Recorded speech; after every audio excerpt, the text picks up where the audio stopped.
So this is what the street's looking like today. Lula and I are out at 10 for a little walk. She's obviously very excited. So this is the hill where all the traffic place last night.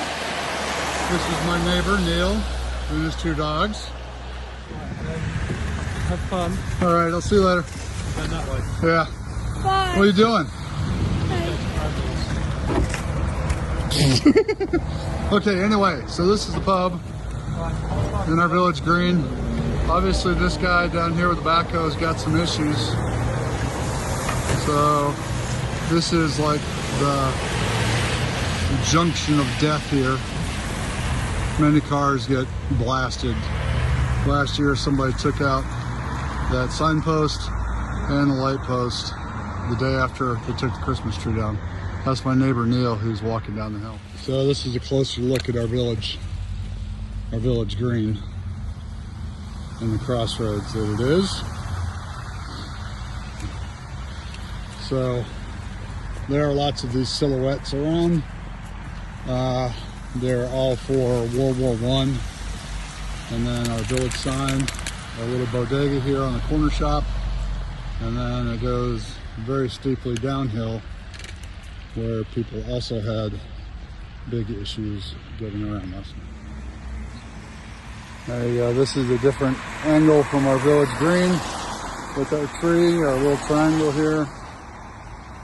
These Cox lorries blaze up and down the street every day. Luckily they don't kill anybody. Now we're headed down to the Red Lion pub. So we're headed down the road here. This is the other side of the village where we're kind of going down. The crossroads is at the highest point.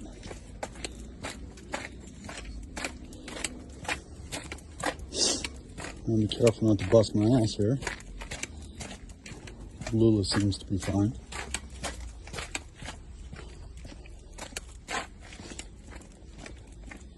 And you can see in the distance there, that is the Red Lion pub. That is the beer garden. And we're headed up to this footpath here, which goes up there to the allotments, but we'll get there in a second. And then this is the Red Lion. This way, Lulu. Hey, come on, go this way. This is a little walk through you can get to the other side of the street. But here is our other pub. This is more of a drinking pub, and the Crown is more of an eating pub. As you can see, the World War II silhouettes, World War I silhouettes are in the building too. There we go, we're up at the allotments, which would be the community gardens. So it's got our public footpath. Come on, let's go. Public footpath runs down here. Sorry, I got a big snot coming out of my nose.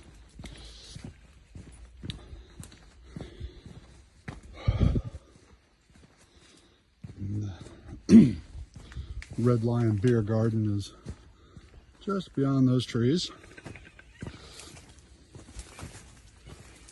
Oops.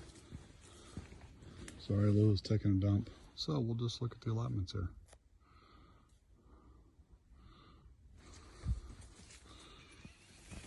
Okay. Come on, girl. Lula, come. Go. There you go. Uh-oh. Good girl. So we come out the bottom here. I got our little gate. Oh, shit. I just walked into. Oh, I got snow down my neck. Come on, girl. So we got our fields down here and other housing over here. And we're coming down to the other field. So now down the hill from the allotments, got another little gate that we come through here. This is our next little footpath gate that Lula loves. She always waits, she never tries to barge ahead.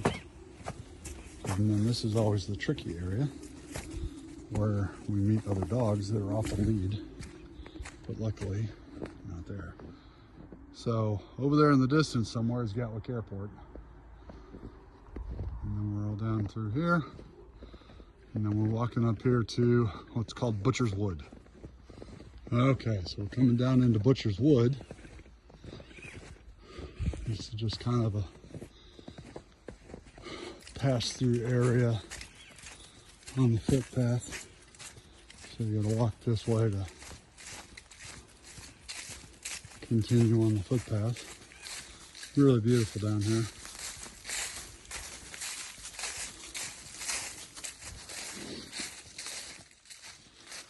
Okay. When you get down here, there's an open area down here. And my friend Sarah used to teach forest school down here, so she'd bring kids from what would be the elementary school down to teach them woodland stuff. So this is her little encampment here. And she used to have a deer that she made out of sticks up there. And we walk down that way. This isn't really anything. It just goes to the area where they shoot pheasant and stuff. We'll cut Lula off having a poo here. So this area is kind of note. And you can see right now it's just all covered with everything. But in mid-April and May, the whole of this area is covered by bluebells. And it's like a majestic bluish lilac carpet throughout here. And it's just absolutely stunning. Bluebells are native to this area, to these ancient woods. And it's illegal to dig them up and take them home. But it's just a joy to see them. They last for about a month. So one of the estate owners around here manages the footpaths and the steps, which these things broke down a couple of years ago and they had to rebuild them. It was so much nicer because it used to be, actually they didn't break down, they just built the steps. Because that used to, you just have to walk up the hill. And then coming up here is where Tully's farm is. And that's a pick your own pumpkin. So public footpath signs. So these fields up here on the right are all covered with pumpkins just about a month ago. And literally thousands of people every day come here around Halloween to pick pumpkins. I know this loses some significance, but this is Tully's pumpkin pick your own stuff down here. So all of this was pumpkin patch. In the woods over there, they had a nighttime thing set up with scary stuff in it and for the kids and all kind of things. So this was all contested land through here. And Tully's finally ended up buying it last year, which was a good thing because a developer had it and there was concern that they were going to try and build a housing estate of about 300 houses on this plot. And then they had proposed building a crematorium, which there's one just about 3 miles away, so I'm not sure how many dead people are in Turner's Hill, but I know there's not that many.